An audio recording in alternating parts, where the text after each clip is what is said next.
Hi friends, ஈஸியான கருவாடு தொக்கு எப்படி செய்யலான்னு பார்க்கலாமா. அதுக்கு ஒரு கடாய் வச்சுக்கோங்க, எண்ணெய் வச்சுக்கோங்க, கொஞ்சம் கடுகு போட்டுக்கோங்க, அப்புறம் வெட்டி வச்ச கல்லாரி கருவேப்பிலை அதை போட்டு நல்லா வதக்கிக்கோங்க. வதக்கிட்டு ஒரு பச்சை மிளகாய், ஒரு 4-5 பல்லு பூண்டு அதையும் போட்டு நல்லா வதக்கிக்கோங்க.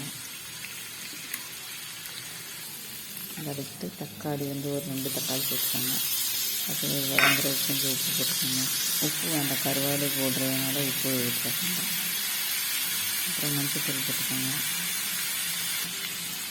மஞ்சத்தூள் போட்டு நல்லா வதக்கிக்கோங்க.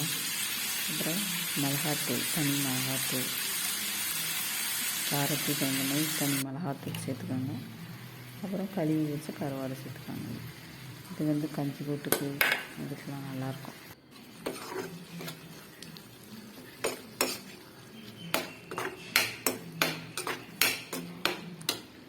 இப்படி செஞ்சு பாருங்கள். பிடிச்சிருந்தாலும் பண்ணுங்கள்.